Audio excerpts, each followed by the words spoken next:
You were pointing. I didn't see the point. I'm sorry because my eyes were closed. I was doing a snooze. A lot of people are snoozing these days. Getting a little break, get a little shut eye. So, good evening, ladies and gentlemen. Ed Fields here, along with Rugen Smith and Kendrick Williams, and it's warm in here. It's noticeably warm. I like it like this. Yeah, you like it warm?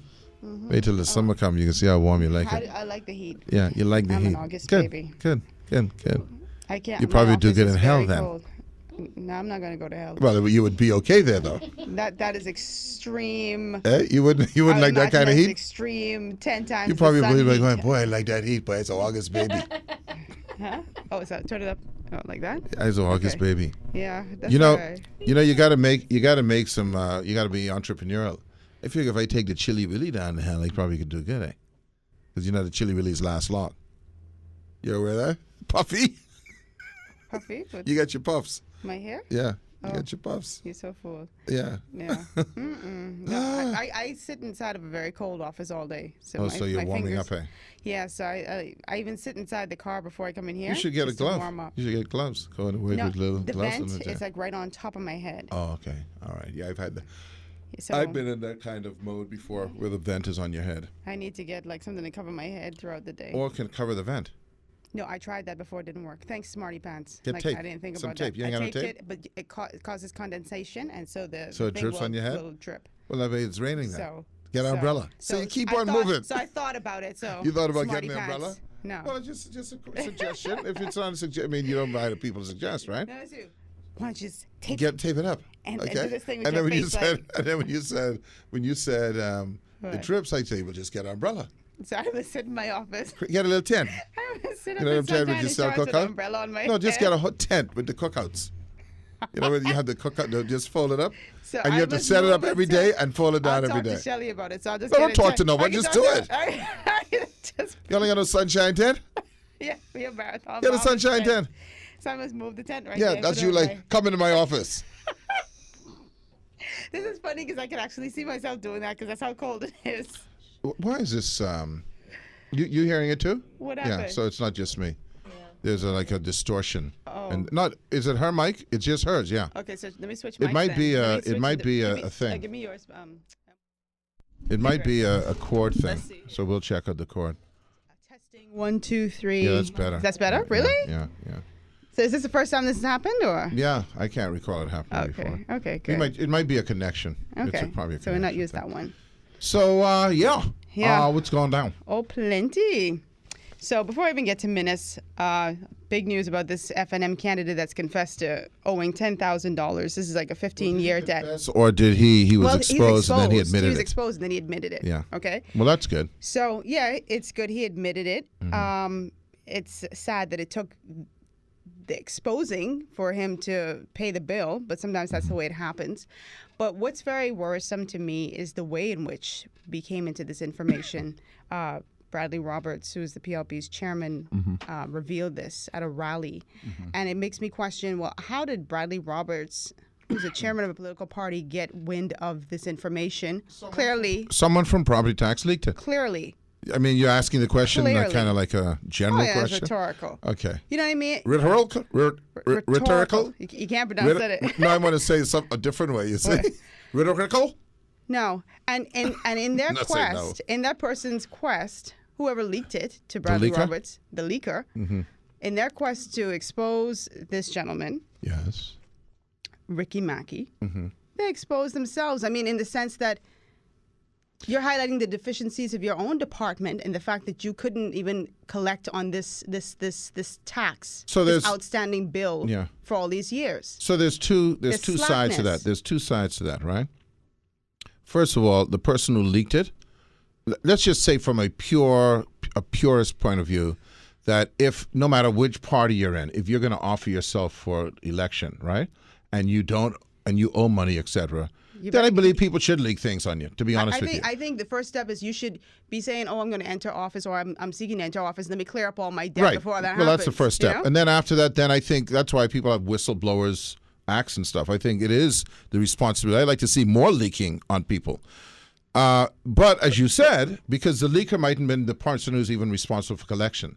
But as you said, the other side of that is what methods were being taken to follow up on this? Because now, by the way, let's not make an assumption.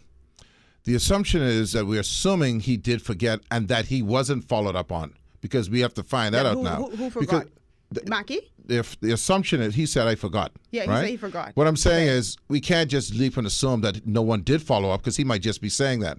So now what we'll find out is, did anyone send notices? Well, I would hope that he steps forward in the coming days and says that he got notice. I got notices, because if he didn't, then it looks. It's terrible, political. right? It's incredibly political. Because incredibly generally, I think you do get notices, don't you? Absolutely, you get notices. Yeah. First, second, third notice. Can pay your now, bill, one of the things I think is also. Well, I want to say amateurish to my good friend Mr. Roberts is that I don't think the person who gets the thing. You don't do the dirty work yourself. Yeah, I think you got. I think you got to learn how to have what we call operatives. You leak it to the media else, or something like that. They reveal it. Yeah. Then you question how'd you because get that's that? how we do it in the propaganda world. You got to have your propaganda world. You're the helm of the propaganda world. In propaganda world, you can't be. Hey, someone leaked to me, or I'm the leaker. You got to go undercover.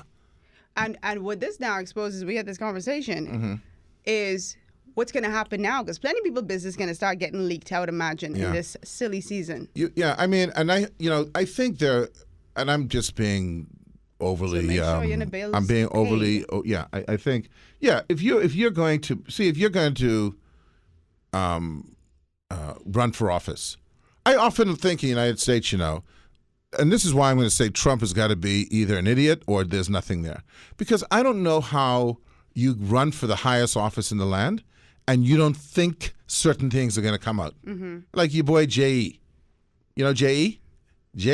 John Edwards. Oh. How do you get a person pregnant, a whole pregnancy What's her thing? name? Ariel? Okay, and you think as running for president, no one's gonna find that out. They dig in. Mm-hmm. You look at anyone, they have a whole caterpillar section. They they going deep. They got the backhoe, they got the bulldozer. They go deep in the ground. They go deep. I like the delayed response. You said the caterpillar. I was like, oh, and then you went like this, like the like I was digging with my hand.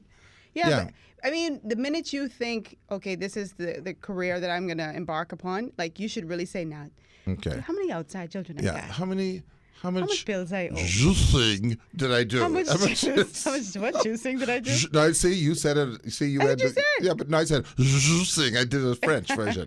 Okay, did I do? Yeah, you have to think about, is it worth it? Because people hate you. Yeah. See, so here's what you got to do. You have to realize that if you think when you run for office, right, that you got a lockdown on 100% like. You can find out. Because first of all, the people on the other side, so directly. So directly. Because first of all, there's a whole crew, like 58,000 people on the other side. They don't like you. They don't like you. And they seeking to destroy you. And so they be digging. See what? Search and destroy. Search and destroy. Okay. So you know how they have the R&D department? Like research and development? Oh. Yeah, in most companies they have like chemical. They have an R&D. You've heard of R&D? No, I haven't. You haven't? That's why I'm shaking my head.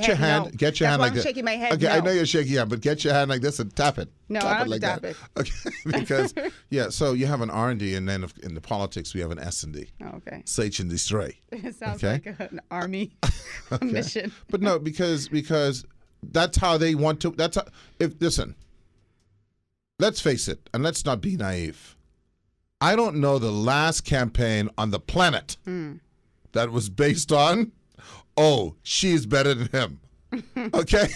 All right? There's always something else. Like, we had Arinthia on the other day, right? You're talking about candidates being good or bad. The reality is, even if it isn't an S&D, it's, I'm voting for the party or I'm voting for this. Yeah. There's no basis of, that person, in terms of the volume, I'm not talking about individuals. And so think of the United States. What do they do in their ads? Well, Rogad Smith, and then they have like a dark black and white thing. Yes, she killed all the children right before she ate them. That's. I like how it'll be dark and grainy, then it'll flip when they're talking about themselves. Yeah, now. and then they'll show and like a light fork. Music. Okay? Let me ask you something, because you're the only person in this room. Ask me something. Yeah, you're the only person in this room who's considered a run for politics, right? Considered, yes. Okay. Did you, in your considering your run, say, this thing in my past could come back to bite me in the butt? I'm going to be honest with you. Did you vet yourself? I did vet myself because I don't think I've done anything. I pay all my bills. I've not done anything dishonest. I don't have any, little ones. No. And I just, I've not done anything dishonest. That's how I feel. And if I did, I obviously I'm not using the right measurement of dishonest compared to what I see other folks did. I was completely prepared to put my assets on a sheet of paper. I did it because I didn't want to deal with well, and by the way, let me throw another thing at you. What? We don't hesitate to make some stuff up either. You mean as far as finances? No, just people on you. Oh, Rogan. Oh yeah, she don't even bathe. That's true. Okay. Okay. Do you want a stinking MP? No, man. And then they love like a red guard cat in the ad? No. Okay. She made it. Never. Go with Candy. Never. She uses soft and dry. And then they love Rogan as the opponent. She don't even bathe. It's just they make up stuff. No, man. It don't be that extreme. What? That extreme. But listen, on 60 Minutes last night, they had a segment. You like 60 Minutes? I haven't watched in years. They had a segment on fake news, on people who make money off of fake news. Fake news. $10,000 a month on just making stuff up and putting it through, they call bots.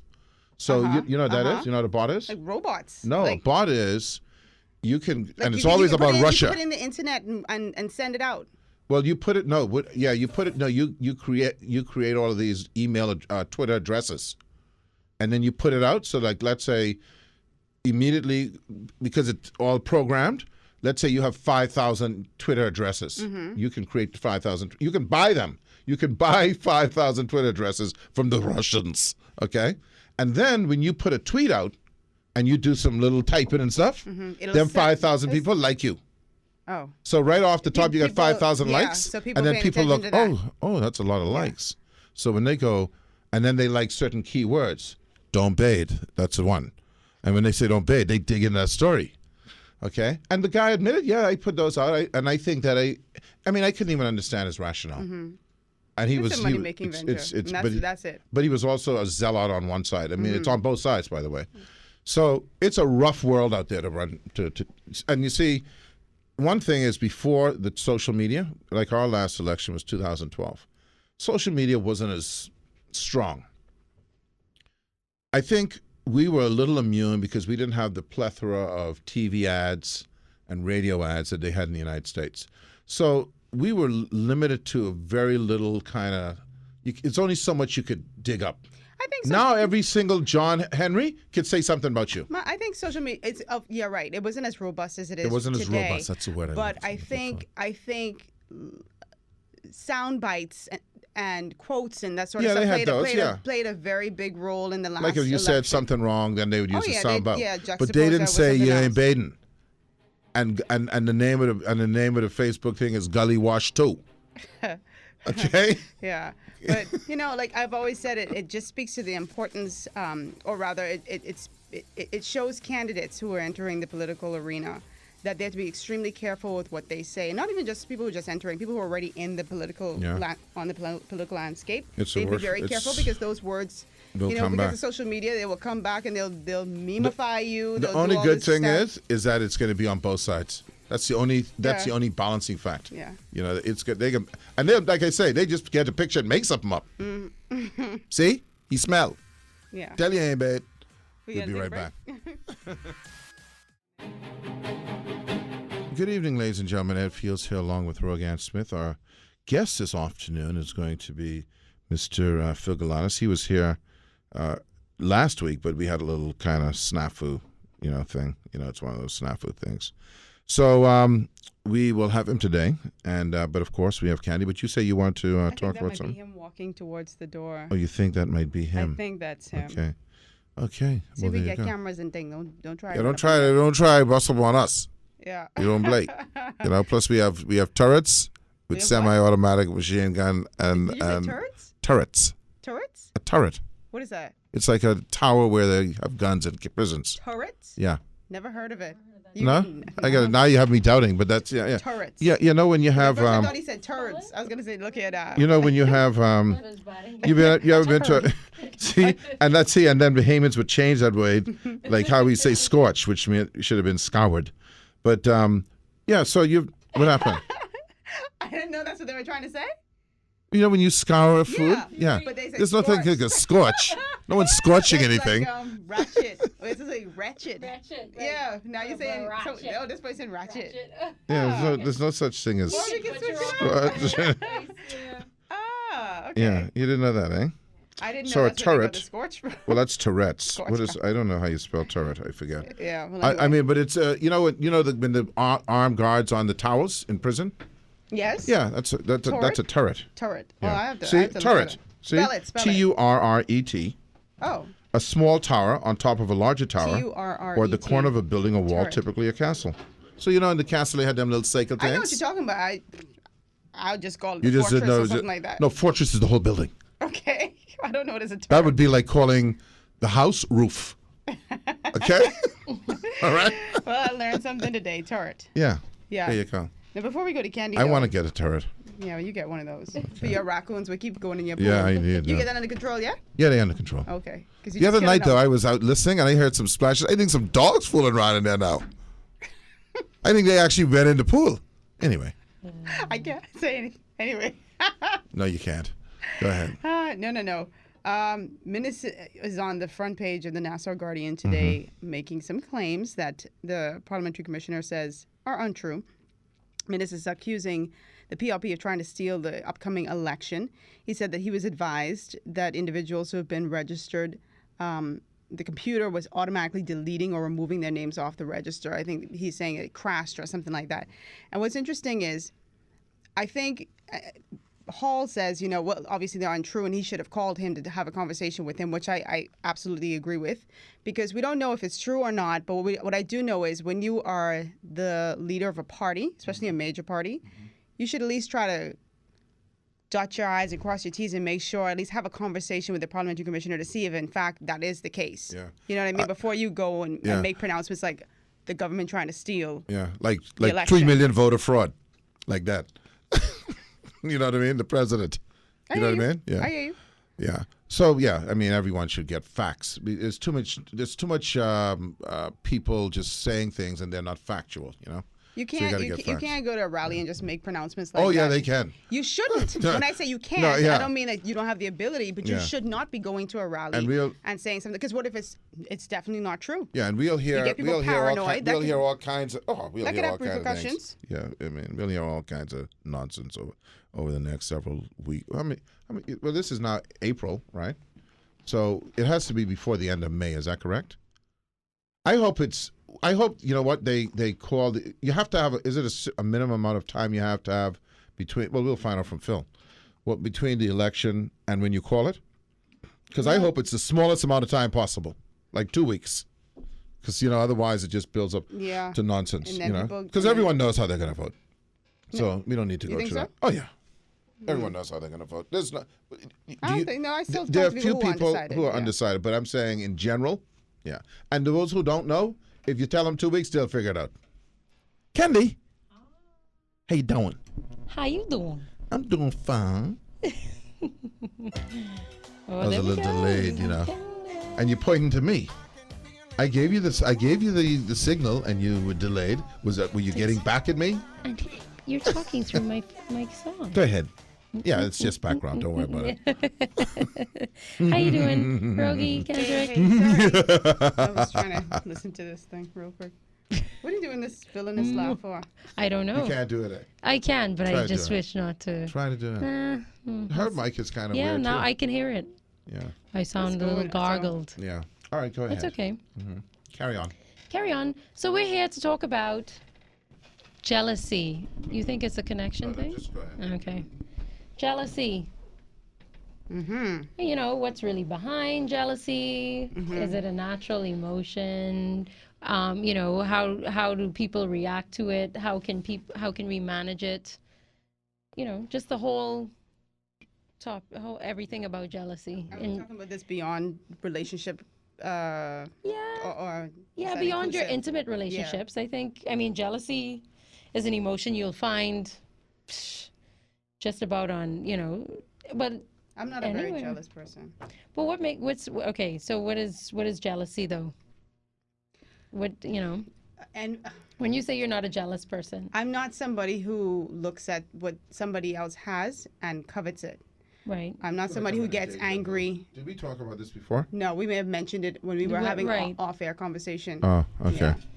Yeah. Yeah, I mean, so I felt like I've been through this, you know. No, we may have mentioned glitch that. in That's it. why. Yeah. That's why it's a topic Yeah. now. I think Yeah. because we had an off-air conversation. Yeah, we did. Yeah. Yeah. No, I'm not somebody who looks at someone's life and wants it, or somebody's money and you know desires to have that. Now, I think I'm somebody who will look at someone who has done well for him or herself and say, you know, one day I hope to be in that position, but I don't, you know, because jealousy takes on such a negative, because it is a negative quality, but it gets really dirty because it's now, okay, so I know Candy worked hard to get what she has, but now it's how'd she get that money? You know what I mean? That's when that insidious quality, how'd she get that? What you need she to do to get that And- money? But that's not a- And but once you do the, and once you do the neck, you can roll. get it back. Once you do the neck, you can get it. You can get better at it.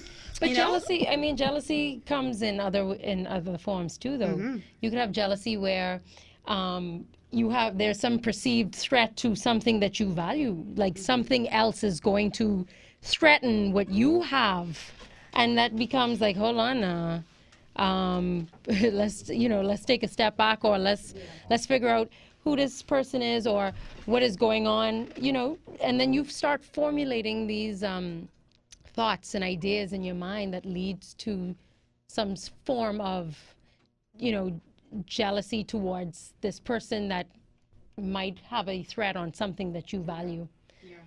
You know, the most hurtful part about it is when it happens, when you experience jealousy from somebody who you don't expect to experience it from. What's that? You touching your boobs? No, I was saying I sound robotic. Try the other mic for us, please. We're trying to sort out mic Roboto. issues here. Oh, that's Mr. Roboto. Yeah. Oh, okay. It's, I just saw this right here. It's technical. Yeah, it's technical issues. Yeah. The thing about jealousy is it's an emotion again, isn't it? You know? It's a secondary emotion. I think it stems from fear and, you know, anger. Sometimes, you know, insecurities. Is it a real fear though, or is it an imagined fear? And I was talking to somebody about this the other day. It only has to be an imagined thing, you know, like, for instance, I you know, you want to go beyond relationships, but No. if you It's your have, topic. you know, your spouse, right? Your spouse could be in contact with, I don't know how many women during the course of the day, and one or two of them could be fine as hell, you know.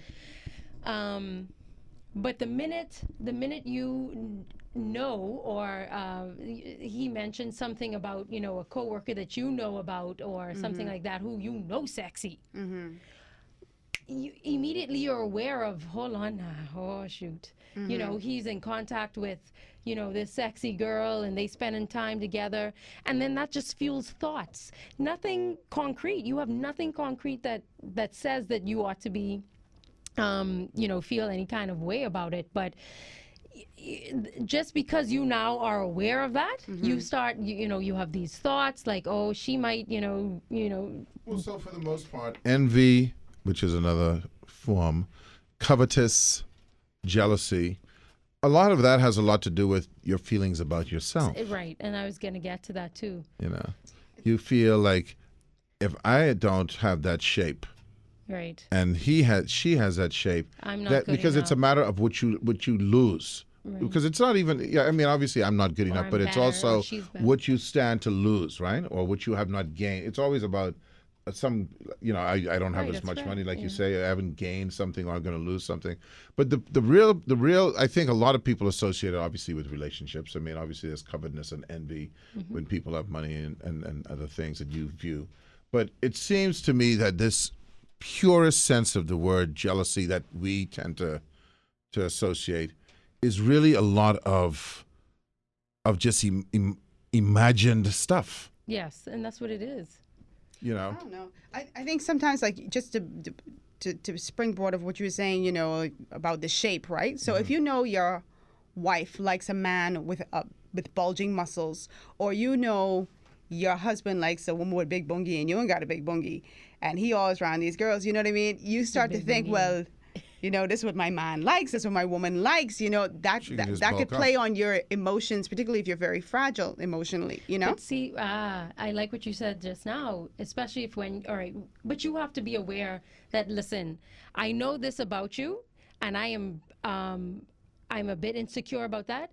And you have to talk about it. You have to say, listen, I know you hanging around these big bookie gals, right? And I know I'm part of the little booty crew. BBG.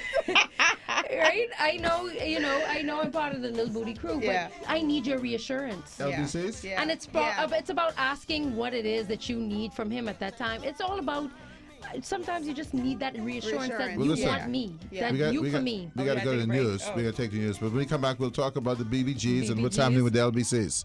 We'll be right back. Our special guest this afternoon is going to be Mr. Phil Galanis. I'm going to sneeze. Bless you. It feels so good. Oh, it doesn't. Anyway, so... On your face, No, it didn't. I did my face. So your thing. See, like you said, the other people didn't do that. Yeah, I did that. I appreciate you doing that. Good job. So we're here talking with Candy. Our guest is Phil Galanis, as I said earlier, before the sneeze. And we'll talk about a whole myriad of things. Candy. Hi. Can you test that mic? Testing, 1, 2, 3. Oh, it's still. It's a little bit better, but I think it's the point. Yeah. So yeah, we're talking about the emotion of jealousy, and of course that ends up in a lot of times. The sad part about jealousy is it wouldn't be so bad if you're jealous, because I think maybe some jealousy isn't always bad. No, I but think it's when it manifests. It's the way you react And and like the Prince actions Hebron that you type take. mode. Yeah. I think if you're doing something that would elicit that type of emotion, then it's natural. You know what I mean? So if you're with your wife to an event and you over there flirting with a girl, she, you know, that's that.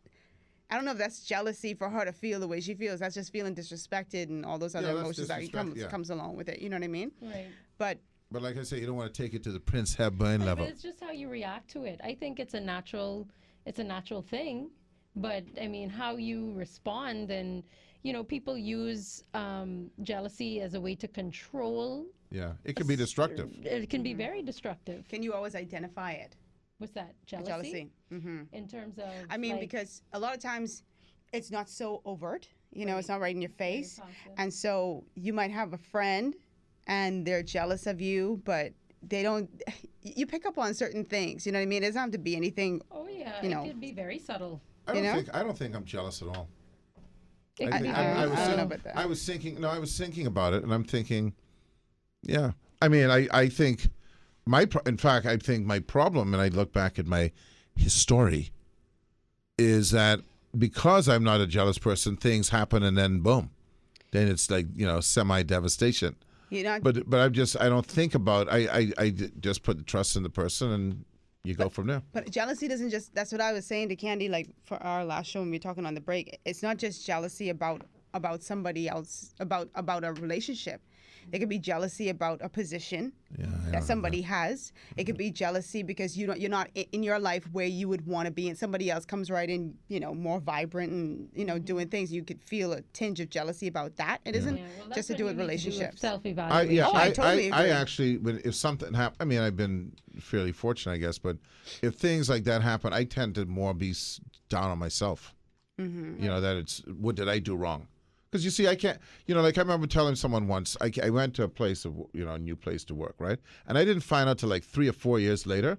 One of the reasons why people had a difficulty was they found out my salary from the day one. They knew, and I didn't know. That's why so my thing, my salary. So I said, don't want to know yours. Well, it was because someone told it because no confidentiality. It was where someone who was in a position to see it saw it and then tried to tell other people in other similar position. Anyway, long story short, the bottom line is I had to say to them, their attitudes were screwed up. Mm-hmm. And I didn't even know what this was being caused by. But would it see, that's so you know what I said to the person? I said, you know what you need to do? You need to talk to the person who paid me. Exactly. I said, I'm not going to be going like, excuse me, how much is Rogan getting paid? Oh no, well you better reduce mine then to that. Exactly. Okay, yeah. They get mad at the wrong person. Their jealousy is aimed at the wrong person. And it wasn't even rational. Let me tell you why. The person who was most upset with me, okay, the person who was most upset with me, and I know today, everything's cool, was not even in a position on the same par. Okay, so let's just say I was dog catcher and they was in charge of catching lizards. It wasn't even the same thing. Okay, so there is no possibility of parity. But it's just that's where that whole nasty, Let me ask you something.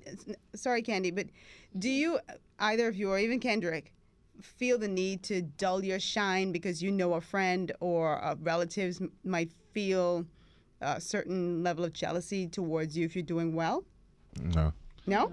I used to feel I just that. don't think that. Yeah. I used to feel that a lot, and I won't say from home, but like if I had good news, it could be about making more money. It could be about whatever. Some great opportunity fell in my lap. I would not say it to that person because I knew I would get that subtle jealousy from that individual. And it's so sad because when you get good news, you want to share, hey, Candy, guess what happened? You know what I mean? But you have to hold that back because people act real strange around you when something good happens for you.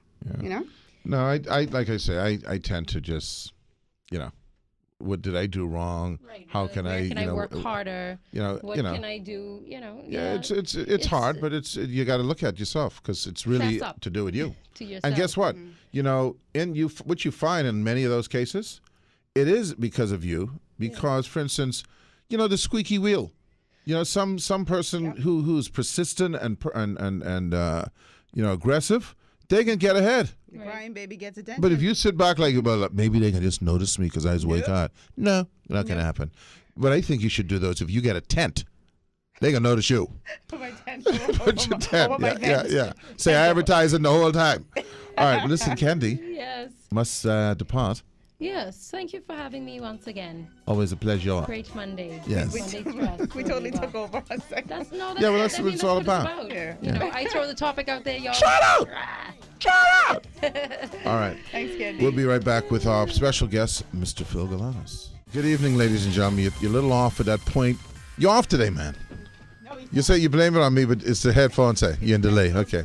Yeah, you're having your mind on too much. You're texting, you're doing this, trying to get some technical advice. It's all very complicated. So our special guest this afternoon is I got to get this right because I'm only going to call it to you once anyway. It's once you're a senator, you're always a senator. Often you refer to a person as senator after the fact. Yes, Senator the Honorable Phil Galanis. Not the honorable necessarily. You're not the honorable anymore? No, not honorable anymore. So the senator doesn't bestow honorable on you for life? It does. I'm not sure that it does for life. I really don't know. Okay, well, check that out, Yeah, we'll Phil. check it out. But people, Okay. But it's like presidents. You always, once you're president for life. Yeah. And people often refer to you as senator. They don't refer to you as MP. Yeah. Prime ministers, former prime ministers often refer to as prime minister. Yeah. I speak to Mr. Sting. I call him PM. It's a lot of action going on with these titles. You know what I mean? A lot of There action. is, there is. It's I was watching a program, The British Colony and all that, right? The British gone from it a long time ago, Long time. It's just Only the enslaved. That's right. Takes us a minute to catch up. We take it to a whole new level, really. Yeah. Like I say though, let me just say something to you, and then we'll shift because you got to make a little segue, right? I knew when something was awry. I went into the House of Assembly, and they had all of the speakers, all the speakers of the House picture on the wall. And they had it in a line. It's all around. Okay? And when I knew that wig wasn't fuss, is when they hit Sir Ali. Okay? I go, okay, yeah. I figured that. Yeah, they didn't think that was ever going to happen. Yeah. Okay? Something that looked right. But and Kendall kind of almost refuses to wear it, eh?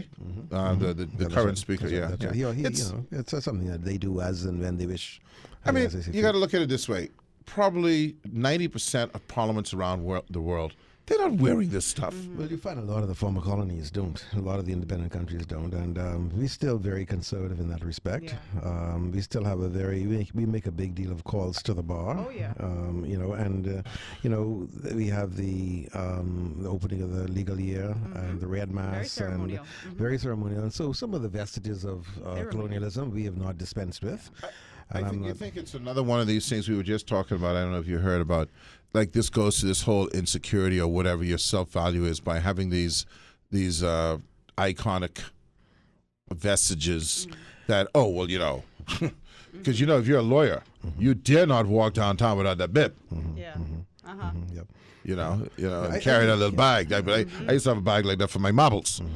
That's what every time I see a bag like that, it's for my marbles. No, I don't want to demean the profession. Well, I don't want to be speaking negatively of the Well, I profession, but the fact of the matter is that we are still a very conservative country. Yeah. And of all the Caribbean countries that attained independence, I think we are one of the few that has still retained a lot of the vestiges of colonialism. I'm not demeaning the profession because it's but I am deliberately demeaning their hold onto these things because there's a lot more important stuff going on. That's right. All right. Well, listen. Having said all of that, thank you once again for coming. Sorry about the mix-up last thing. Not a problem. Before we go on, because it's like the shows on TV. You have what you got? Water, please. Well, I'll give you this one because I didn't get real water, so this is mine. This was you brought your water good because this was a day they had a the what you call it, the armored car, so I couldn't get any water. Yeah, so this is all water. Fine. This is good. So I like mine cold anyway. yeah, okay, good, because we don't get. We usually give you cold water. Yeah, no, we usually bring you cold water. You this is two screw ups because normally we get cold water. I bring cold water, and anyway, it's what can I say? You went to St. John's. Right. You'll forgive me. So did you. Yeah, that's why I say you'll forgive me. Absolutely. Yeah. I met a guy from St. John's last week from the basketball team. You might know him, Paul Water. No. He was, he was a big star on the team. Yeah, he was down there with his wife. Yeah. Okay. We'll just talk St. John stuff. You hang over there for Yeah, now. this is the last time. So that's fine. Yeah. I just hang tight. Phil, first of all, let's talk about your book. You've written a book. Thank you. Um, Is it autographed? Yeah. Really? just put it into Ruggin. Because that's my Ruggin favorite Smith. Yeah. part. Yeah. Thank you very much, sir. Yeah, I wrote a book. This is a heavy book, man. I hope it's heavy. Oh, this is awesome. I hope it's indicative of the heaviness, the weightiness of the subject that's included in the book. Let me tell you a bit about the book, if I can. It's called All Things Considered, and it really reflects a collection of 90 out of more than 200 articles that I've written for the Nassau Guardian on a weekly basis for the period from 2008 to 2012. Right. So this is really volume 1, and it really is only, as I said, 80 of the 200 articles that I've written. It really has been something that I've taken a lot of pride in, and I've worked on quite seriously. It took me about 6 months to compile everything, and I have to thank the people who helped me. I mean, while my name is on the book, there are a lot of people who assisted me: the editor, the organizer, the layout artist, the Stan Burnside who did the cover. And thank you very much. And it really is an outstanding cover. And also, I've got 14 chapters in the book, and each chapter is introduced by one of Stan's many cartoons, Sideburns cartoons. So he allowed me to come in and look at his archive of over 10,000 cartoons during that period, and to select one cartoon for each chapter. That's so I thank him for that. That's a lot of looking. That's wonderful. That's a lot of looking, man. Why did you decide to write this at this time, or at least compile all of your because articles? There are a number of people who have been encouraging me over the years. I mean, and most notably Sean McCreaney, Arthur Folks, Frankie Wilson, Sir Franklin Wilson, I should say, Stan Burns. Other persons have been saying, listen, why don't you put it into a book, because it might be good to have in one document. Articles that represent some of your writing. And so First of all, why did I get a softback and not a hard book? I go back to me. It's all about me. Well, because we can you sound like you're jealous. Yeah, I'm jealous. We can wake something up. Can we wake? Yeah, but I'm not going to get upset about it. Can we wake something up? And I gave Roganna soft cover too. Exactly. Yeah, but I mean, remember I told you about aggressive? Yes. I lobby it for me. That's her problem. She needs to lobby for her. But you love it. I'm grateful to receive this book. Well, that's good. Well, I got the book, but I want to trade it in now. I'll tell you why. Why is that? Because your wonderful, lovely wife, Michelle, asked me for a hardcover for the two of you, and I'm going to send an autograph when I send it to her, but that's your personal copy. So we have two copies now. You'll have two copies, yes. Yeah, that's all. Let me tell you something, man. I have a feeling that's a flim flam. Yeah, I think you'll bring it. All right.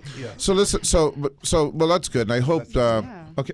That's all. That's all for Yeah, you. yeah. Okay. So I hope you got your thing in here though. No, that's all for you to keep though. I mean, This piece here too. That's all right. No. Okay. Just hold it so you can feel it. Oh, okay. Just feel the weight. because I was gonna take it, man. I don't care. You know, with me, I take it. You pay for it all. Michelle will get a hot coffee. Yeah. So the thing is, having written columns, and obviously people know your column. One of the reasons why I want to ask you to come back on, you've been on before, is we are now at that time. Yes, we are. Okay, and I think it's fair to say that something that you do and that we attempt to do is to evaluate the situation without the political taint, so to speak. It's difficult because people are aligning you with one side.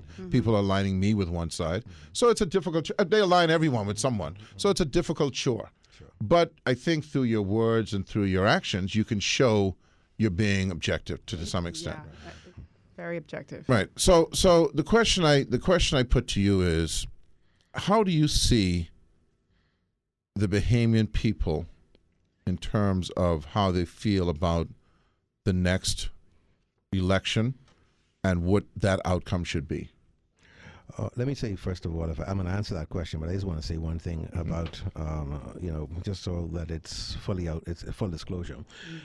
Firstly, I've always been, as you know, I've been a member of the PLP for the time I can remember. Right. I've served in Parliament for 15 years under the PLP banner, and so I've always been a PLP. However, having said that, once I took on the responsibility of writing the column, I felt that I had to be driven by several things: objectivity, fairness, balance, and honesty. And I see it, I call it like I see it, and that may mean sometimes, to the chagrin of some of my colleagues in the PLP, saying things that may appear to be critical of them and that are critical, constructively critical. But it is what it is, and I call it like I see it. And you may not always agree with me, but that's the way it is, and that's I don't know other way. Okay, as you said yourself, I'm a graduate of St. John's University. I'm a graduate of St. Augustine's College. I'm a graduate of St. Joseph's Grade School. I came from out of the Catholic tradition where we were taught to think critically, to be honest, to speak truthfully, and to put your opinion out there whether or not people agree with you. Was your major government as well? My undergraduate major so was both philosophy and government. Yeah, so both Phil and I went to St. John's University. You actually graduated the year right before I came. That's right. And I got a degree in government as well. Exactly. So it's interesting. We probably had a lot of the same professors. Exactly, yes. But having said all that, having said all of that, yeah. In terms of where we are politically, I think the question, the reality is that there are a lot of. I think some people, I agree with you. Some people have made up their minds how they're going to vote, and I'm not only talking about the PLP and the FNM. Yeah. PLPs are typically going to vote PLP. FNMs are typically going to vote FNM. I think there are a lot of undecided. So people I think unaligned persons who are not aligned with any political party, who believe that there is time for a change, and they will vote that way. There are some who believe that there's a lot of disconnection and division in the opposition and opposition forces, that they can't get themselves together, and so how can they run the country? And so I think this one is up for grabs. In fact, I looked the other day at the numbers, and I think this is the closest election I've seen. It's interesting. I observed in 1992. Yes. When the government changed. And Rogan was saying that she was just 11 at the time, but I think many of us who were in that era believed that the PLP could never lose an election. I mean, obviously that's kind of a ludicrous, but a lot of people held on to that belief, right? And once it happened, okay, then another phenomena happened, because we are in the age of immediate satisfaction, immediate gratification, and when people could not be gratified, except for the first election in 2000, we went 92 and 2007, we've just been switching. I think it is a very, very high bar to reach as an incumbent, to show for people to go, you did great. Unless, and I think you're absolutely right. Unless you've been so stellar in your performance. That's what I'm saying. Yeah. It is very difficult people to say, I'm going to give you another chance, and which is why I believe that we can see another change in the upcoming elections. It's unfortunate. I mean, it's really unfortunate that the best thing that the PLB has going for it is not so much what its programs are, but that you've got a divided opposition. Yeah. Because, Well, and I say that. Yeah, no, that's fact. And I say that because the economy is not doing as well as it should. I mean, the economy, the PLP inherited a weak economy. Our national debt is at a record high. Crime is at a record high. Unemployment is very, very high. There's not a lot of celebratory stuff. Yeah, no, there's not a lot to celebrate. And so as a result of that, people, you're right, instant gratification is what is going to drive people more than anything else in this election. And it's going to be tempered a bit by the division and the questions about whether or not the FNM, if it's allowed to form the government, is going to be able to hold the country together. But people at the end of the day are going to say, you know what, if they don't work out, we'll change them in 5 years. And you know what's ironic about that? This gratification issue actually creates a scenario where you can't be consistent because you have 300,000 people who want their each individual gratification. So you're doomed with a percentage, right? I got the guy in my ear, so we'll come back and we'll be right back. Good evening, ladies and gentlemen. Ed Fields here along with Brogan Smith. And I can kill you. what's the matter? You're going to kill me? Everyone heard you say it on the radio. If anything happens to me, folks, she said it. All right. Brogan, you had I say Brogan. Brogan, you had a couple of questions. Right. Mr. Galanis, I want to read something from your book, All Things Considered. And it's something that we've heard from Sean McWeeny and so many other guests who've come on the show. But you say, we are a nation of people who tend to vote against something rather than for something. It has really become a Bahamian truism that we generally do not vote governments into office. Rather, we vote incumbents out of office. And I wanted to know if you think that scenario is going to play out in this instance for this 2017 election. Do we see Bahamians being inspired enough to vote for someone, or is it still going to be a case of them being frustrated and they're going to vote someone out? I think the latter is likely to be the case. That is, this is going to be a referendum on the Christie administration, I believe. People are going to say, well, how has the government done? And if in its opinion it has not done well, it will vote it out. I do not believe that either the PLP or the FNM have provided, and certainly not the DNA, have provided a sufficiently clear and lucid vision for the nation. Okay, to make people say, something, I could buy into that. Right. I think while national insurance is a wonderful idea in principle, people are saying, but what's it going to cost? It hasn't been sufficiently elaborated upon and sufficiently defined so people could understand. And it hasn't yet been delivered. It hasn't been delivered, but people don't even understand what it means for them, and so they're going to say, well, it's going to mean more taxes. People are going to say, well, while I understand the government needed to raise VAT. We needed the money, but what have they done with the money? Those are the kinds of questions that people are going to consider when they go to the polls, and they're going to say, something? On balance, either the government's going to be found wanting, in which case they vote them out, or they're going to say, I think it's really time for a change, in which case, again, they vote them out. And so I don't see this as an election as many other elections where people say, Pilling was perhaps the Pilling administration where had a run, 25-year run, and I think in the early days people said, something, I like what I see, I like what I hear. There was a cause. I'm going to vote for the PLP. Okay, nowadays they're going to say, something, I don't like what I see, I'm going to vote them out and hope for something better. And you know what happens when you don't give a government sufficient time to settle down and to really be able to plan sufficiently well, and I'm not blaming this on the people, but when the government doesn't do what they're supposed to do, they don't give people sufficient reason to give them another term. And so I see, again, this is going to be a referendum on the Christie administration, and the chips will fall where they may. Well, what type of government do Bahamians need at this time? Because we hear people say all sorts of things about why they're supporting this party or the next, but we see folks needing something greater than just party alignment. So what is it that people are looking for? Well, what people are looking for are solutions to our problems. We have a lot of problems that are facing in this country, and nobody's been able, the PLP nor the FNM has been able to adequately, in my opinion, articulate a solution, a series of solutions, or a compendium of solutions for the problems we face. How are we going to solve crime? Are we going to continue just blaming each other? Buy more police cars, buy more guns, lock more people up. How are we going to solve crime? We've not really addressed the basic causes of crime, and so we've not been able to get to the bottom of how we're going to solve crime. How are we going to move the country forward economically? How are we going to create more entrepreneurs? How are we going to get the banking system to be more considerate of people who want to get into business, so that you don't hear people talking about these issues? How are we going to address the deficits, the national deficits and the national debt? How are we going to bring them down so that we don't have a problem? How are we going to address the issue of budget? Talk about budget deficits. The issues that really affect people in their pocketbooks, such as that, and the cost of living. Those are the issues. And so you don't hear people talking about those kinds of issues that are really critical. You hear us instead in the front paper today. You're talking about a guy who owes customs $9,000. Because it's salacious stuff. It's salacious, and I'm surprised that makes the front page. I'm not surprised at all. I mean, the guy's a winner. It has nothing to do with what his capabilities are, or how we're going. How is that going to really move us forward? Right. And so what we need as a country, and to answer your question, we need a government that's going to be able to articulate a vision for the country that's practical, that's doable, that addresses the issues where the tire hits the road, where people see that their standard of living is going to improve, and where people see that they're going to be positively impacted by the actions that are taken by the government. So I want to ask you this.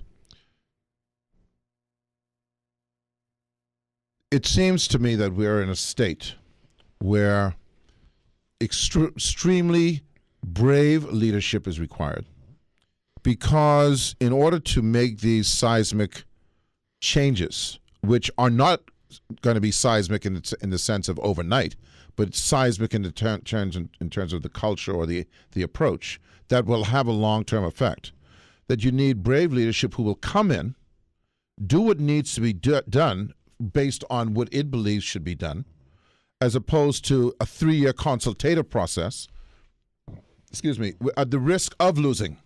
Because the whole point is, if you're going to make a change, you need to look at Barack Obama. Barack Obama decided that health care was going to be done in year 1 or 2. The result is, first of all, he won 2 terms, but the result is now they can't even change it. No. Because it is set in. People have health care, and what the Republicans put forward had a 17% approval rating. That means that 50-60% of the people in the United States now approve of Obamacare that was put in 8 years ago. That's brave leadership. They were fiercely opposed to it at first. Right. So I go back to this thing about, not only do you have to have vision, but you have to have the will to execute it. And this whole willy-nilly, let's talk to this one. Granted, you have to have consultation. Don't get me wrong. I'm not talking about that. But then you got to move that along, right? I mean, wouldn't you agree that's what's required? Is really bold leadership? Well, you need bold leadership, no question about it, but you also need honest leadership. You need to be honest with people when you go in the campaign trail in the first instance. That's what I'm going to do. Part of the problem is that we set expectations very high during the campaign. Or really unrealistic. Or unrealistically high. And what happens as a result of that is that immediately, for example, case in point, we're going to create 10,000 jobs in 100 days. Okay, that's how many a day? How many a day? That's 1,000 a day. 1,000 a day. Yeah, well, that's good. Now, let's ask ourselves as an electorate. Let's ask ourselves. Okay, that sounds good. How is it going to happen? How are we going to make that work? I mean, is that going to happen? But what happens is that we create these expectations out there, set the bar very high. When we don't achieve them, then politicians look as though they're dishonest. And then we scrounge around trying to find ways and means to bolster our positions. And that really don't make any sense by either saying the statistics are crappy or they're really good because they satisfy our objectives. So we need to be honest. That's the first thing. And the electorate needs to say to the people when they come to your doors, okay, I hear what you're saying about VAT, but are you going to increase VAT? And if you're going to increase VAT, why are you going to increase VAT? Are you going to reduce duty? Exactly. I think it's incumbent on the electorate to be more discerning, and to be more critical, and to be more demanding of the persons who come to the doors asking for the votes, rather than just align yourself with the party and say, because I'm a PLP, I will vote PLP. And wait just for their platform. You know, I don't see, it's very rare. I don't know if I've seen it in the history of the Bahamas, mind you. Except for, well, no, never. I don't think I've ever seen the history of Bahamas, and you've been involved in frontline politics. I've been in the one in this kind of middle line. Okay, the reality is, okay, I don't know of any instance where the public has its demands. It's they're waiting for the manifesto of the party, which is just all a bunch of fluff about we're going to put cruise ports here and airports there. I think that's changing though, Ed. If you look at the We March movement that we've seen emerge in the last few months, where they have indicated to the government, we want to know what you're doing about this. Right. That's different. That's very different. That's different. This is not the chief is a thief. This is not a negative. It's issues. It's issues. It's issues oriented. The electorate's changing. The electorate's becoming more mature. The electorate's becoming more intelligent, more demanding. That's good for the country. And the politicians have got to be able to change with it. Because you can't sell people who are thinking the 10,000 days, what is it, 10,000 jobs in 100 days to those people. Exactly. And you could say 10,000 jobs in a year, and okay, let's say, okay, this is how we're going to do it. That's 833 jobs a month. Right. And this is how we're going to do it. And we're going to expand the economy. Exactly. And this is how we're going to do it. But let's have a plan. Too many times we just put out there these airy-fairy, ideological, good-sounding proposals. We're going to bring murders down. And both parties. We're going to bring murders down. It's all over. And everyone has gone up. That's right. The other thing I think we need to really honestly face, and I've been writing about it a lot in my columns more recently than in the book, is we need to find a way to attract better people to public office. Okay, there are a lot of people, in my opinion, on both sides, in the three parties, who really don't have the credentials to lead. They don't have the ability, they don't have the vision, they don't have the foresight, and this is more than just, in my opinion, our politics is emerging to become more than just the maximum leader model that we've had over the last three leaders of the part of this government, of government in the Bahamas. I was thinking about it the other day. 55 years, we had three leaders. Nowhere in the Caribbean. Nowhere in the Caribbean. Nowhere in the Caribbean can you find that kind of statistics. Okay, and so I submit, and some disagree with me, but I submit that the preeminence of the leader is going to become less and less impactful, as will be the importance of the candidates who will form the team to bolster the leadership. We talk about this every show. I don't think there's been one show where we talk about the need for multi-layered governments. We have not talked about the fact that we live essentially in a monarchy. So hopefully, I'm glad that others are recognizing this, and that there are ways. I think there are ways. I'm not going to go into it laboriously again. Of candidates being chosen by constituents rather than by the leader, and hence, like you say, the team can come get together. Yeah, I want to go back to something what Edward was saying about the need for bold leadership, because earlier on you said that this election would prove to be a referendum for Mr. Christie's cabinet or his government. How would you assess his performance? Before we head to this referendum, how would you assess his performance as Prime Minister, as leader of the PLP, the party that you're I think part there have of? been some areas where the Prime Minister has shown bold leadership, and they may find that difficult. And some people, I don't want people to think that's just saying that because I'm a supporter of the PLP. Give me two examples. One example, the gaming referendum. The gaming referendum, whatever you may say or feel about gambling and gaming in this country, whereas I believe that mistakes were made during the process of the referendum, the people decided no, and the government decided yes, we're going to proceed. And there are any number of justifiable, plausible reasons why I think that was the right decision. That the referendum, in my opinion, was an expression of people's will, but again, it got to be very political. But I think at the end of the day, had the government not done what it did, we could have found ourselves blacklisted. We could have found the gaming industry going underground. Why wouldn't he just Why didn't they just make that decision in the first why place? go to the people? I said, Because you lose I more agree. credibility by I agree. overturning I it. agree. I agree. I agree. Your wishes and then doing No, what we want to do. I agree with you. I agree So with you. it's a bold. I do I agree think- with you. I think It was a bold move. decision that to But- go against the will of the people, and I think a lot of political capital was spent in that. But I think the whole process was ill-founded to begin with. To go that route, I don't think we should have gone to referendum. The government should have said, "This is the way we're going to go because of these reasons." And see, too often the government doesn't. PLPF and them doesn't really matter. Do not sufficiently explain the reasons that they're doing things to the people, and so people don't understand why they're doing what they're doing. And if had we done that, I think people would say, okay, that makes sense. VAT was a bold decision. A bold had to be taken. Those are two examples, I think. And now the implementation, you may argue that maybe there's some problems with its rollout, and there's certainly some problems with what has happened with the VAT money in terms of accountability. And I understand that as an accountant, I know what's happened to the VAT money. I know where the VAT money is going. It's exactly. But the point is that again, the government has missed an opportunity to explain how things work. And so those are two examples. I think national health insurance is a bold initiative. Okay. However, one, it's not been sufficiently studied by or agreed upon. The consensus has not been arrived by the people who are going to be the people who are going to be affected, the customers, the end users, but also the doctors, the physicians who are an integral part of it. You need to bring people together and to make it work effectively. And so those are three examples, I think, of leadership. Now, having said that, I think we made a mistake. The PLP made a mistake in the last election in politicizing crime.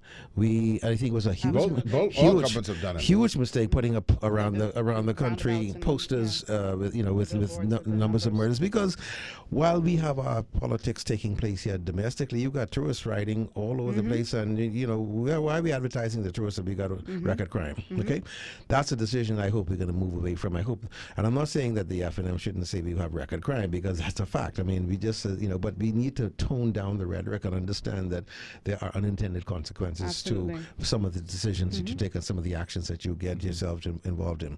And so crime has been a problem. Employment has been a problem. Grand Bahama's a problem. I mean, the national debt has risen to a record high level. The debt to GDP is at a highest level. We've had downgrades.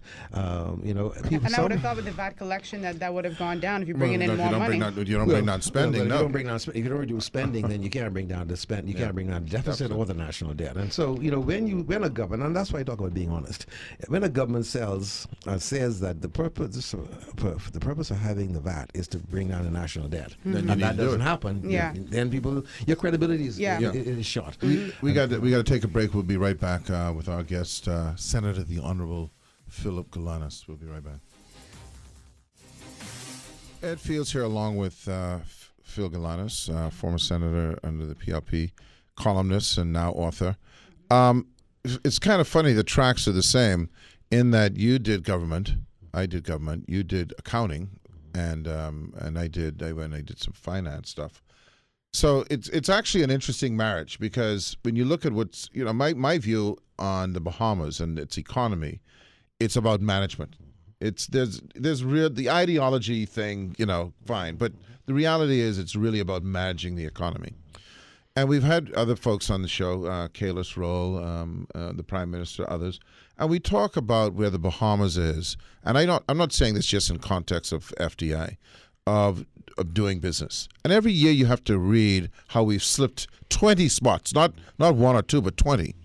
And it seems to me that we have this approach that what we're here to do is to tax those who are taxable, so that the government can hire more people as employees. And there's an insidious side to that, because obviously the government then has more control over, like Forbes Berman once said, you can't lose a government if you got the employment agency called the government.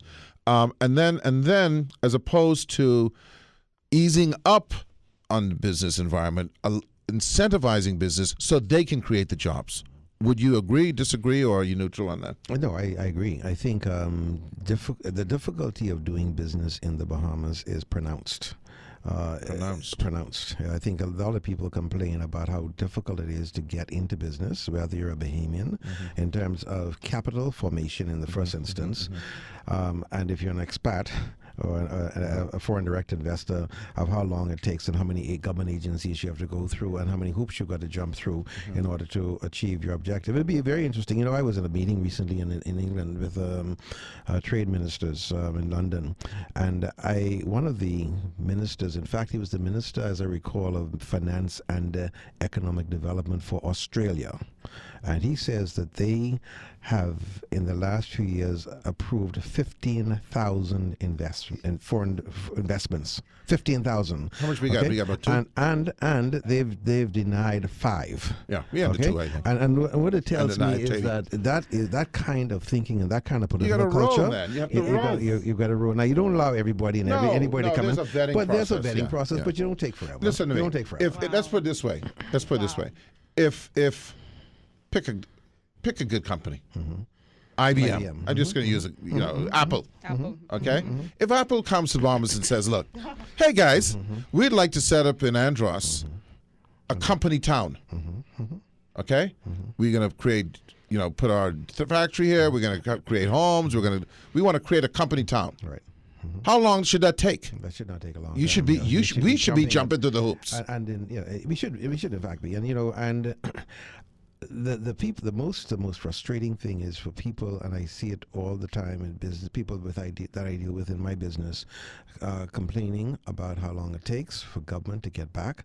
And this one agency is asking for one thing, another agency is asking for another. There's got to be what we got to do. We got to tweak it. We got to reform it. We got to re-engineer it. Look at Freeport. Yes. Okay. Wouldn't you agree? And I'm not. I know you were even involved in trying to deal with that. Wouldn't you agree that it's time we recognize that the model that Freeport tried to do in the beginning? I have a different approach to that. I'm saying that the private sector run it. Where we failed was when the government interfered. Now, obviously, government has to be concerned about environmental, healthy, safety standards, that there's no discrimination, those type of things. But don't you think that a place like Freeport now, in the condition it is, that's what they need? That's what happened with Disney, by the way. Disney said, give me control, and I will grow your town. Well, I think a couple of things. I think we need to reassess the model generally, okay? I don't know if I agree with you that when it failed when the government got involved. In fact, what happened is that the persons who were given the licenses to run Freeport, the Grand Palm Port Authority that was given the ability to license persons, were taking advantage of Bahamians. There was a time when black Bahamians had to leave Freeport proper by sundown. There was a time when secretaries and maids would fly in from Italy or France or Paris or anywhere and get a work permit in 3 or 4 hours, and that was at the expense of Bahamians. And that's when I talk about. That's when I talk about the things like discrimination and all that. Those are the type of things. Yeah, but when you make these statements about bend or break, you see what happened. It just boom. Now I don't want to go back to the old days. I'm talking about government interference in business. Well, I think that what needs to happen is that we need to set down established parameters within which, and guidelines, which if you meet, then you're able to come in and you're able to do what you need to do in a fairly rapid period of time. We need to minimize the length of time it takes from the time you land in Nassau International or Freeport International or Exuma, Georgetown International, and the time you get your business turned over. And that's not only for the foreign investors, it's also for us. By the way, Bahamians have a harder time. There's more red tape than red tape that we face, and the red as compared to the red carpet. And the red carpet that's laid out for the foreigners sometimes even takes longer. That's a moldy red. And because listen, what happened? That's a musty red carpet. Because let me tell you something. What we don't understand is two dynamics, and this is what has this economy stalled. When you don't make it easier for Bahamian businesses, they just collapse. They just go to nowhere. Agreed. The time that it takes to not get foreign investment, you know what they're doing the whole time? They check in other places. Who say, those people, come over here. Yeah. That's right. Okay, and we've inculcated that mentality, because I remember when Atlantis first landed here, so to speak, and we were talking about concessions. Okay? It seems as if I would go on the radio and have to explain the concept of concession, that somehow we trained our folks to believe that the government is writing a check. This is an opportunity that didn't exist. And there are people fighting all over the U.S. in different municipalities for different incentives to bring business in. And providing the same concessions, if not greater concessions, to bring the foreign companies to America. Toyotas and the same things happen in Jamaica, St. Lucia, Barbados, Trinidad, and Tobago. But why don't we get it? See, this is the question I ask. You've been in the seat of power. You're close to the seat of power. I've not been in the seat of power. You're in the seat of power, man. You was a senator. You was in the PLP council, all them kind of things. But I'm saying is, I want to know why. See, if I'm thirsty and the water's sitting in front of me, and then I die of thirst, someone is going to ask why. And they're going to say, because the idiot didn't take the cap off and drink it. Why are we dying of thirst? I think we're dying because we are stuck in the old model. Okay, I'm not sure that the idea that you suggested earlier, the Freeport model, is the right model. I think we need, certainly not in its present in present day context. I think what we need to do is we need to certainly find avenues by which, or means by which, government can encourage businesses to come here, have a set of guidelines, a set of rules, a set of structures and strictures that they need to comply with. And if you apply, go. Yes. If you don't apply, then don't advance. If you apply this rule, if you satisfy this criteria, advance to the next step. And it's it shouldn't be that arduous, and it should not be that laborious for us to be able to bring business to the Bahamas and to get it up and running. If Apple, I'm using this example. Yeah, Apple comes. I say, if Apple came and said, "Look, I want to open up a company town," I would bend over backwards. Okay, we're gonna relocate our whole Silicon Valley. We can call it Andrews Valley. Okay, and we're gonna create 10,000 Bahamian jobs. We're going to need to bring in foreign expertise, but we're going to be a net benefit to the Bahamas. We're going to bring in new technology. We're going to create some good stuff here. I wish that would happen.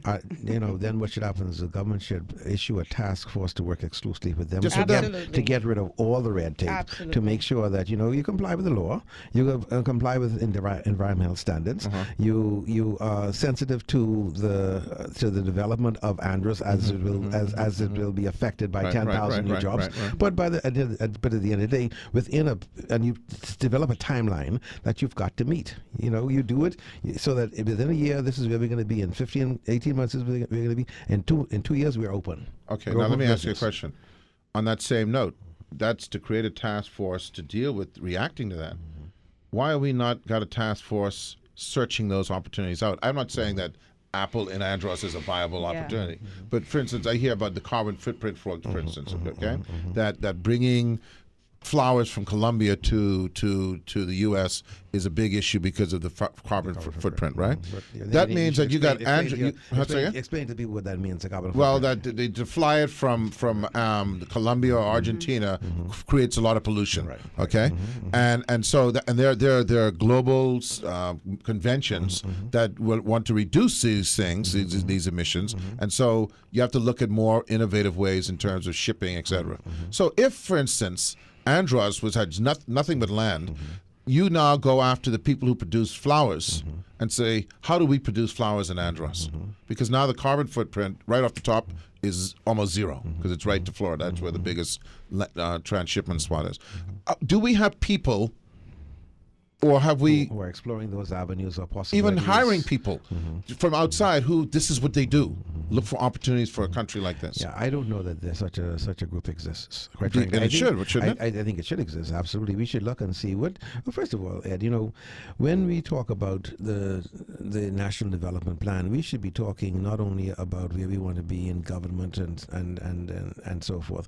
We should talk about where do we want this country to be within a certain number of years, and we should say this is what is going to be important to us, because we think that if you survey the world, these are the things that are going to be important, whether it's agriculture, mariculture, sports development, exactly, or technology. Technology is hot, and it's going to continue to be hot for the rest of our lives, and much beyond. And so, we ought to be looking at and examining opportunities that exist in technologies. Talk to the people and see what their issues are and what problems they have where they are presently, and see if we can remedy those problems and attract them here, give them the concessions, open the door, be in business to the world. I mean, you got a University of the Bahamas, so we should be looking for partnering, and I'm sure they are. They are. With technical or Yes. technological And they partners. are. Anyway, listen, there's a million things we can go on about. It's 7:00, unfortunately, Oh, wow, that time went fast, so and fast. this is how time flies when you're having fun. So we'll be back on Thursday. Rogan, you're gonna be here? No, Rogan's not going to be here. Are you happy? Don't. Happy as a lock. I know, but Anyway, we'll see it when you get back on the following Thursday. Yeah, you're gonna okay. We'll have Ms. Erica Wells with us and our guests, whoever they may be. We'll see you on Thursday. Thank you, Senator Galanis. Erica Wells Cox, you mean? Erica Let me Wells just Cox. say, What did I if say? Erica that's Wells. it. Yeah. But let me just say this. It was Erica Wells Cox. She was Erica Wells at the time, I believe, who in 2008 first invited hired me you? to write the columns, and I Okay. thanked Well, her. I'll chastise her for that. Yes, okay. All right, we'll see you. Thanks for coming by, Thanks, and thanks, we'll thanks. see you Thank next you. week. It's a pleasure to be here always.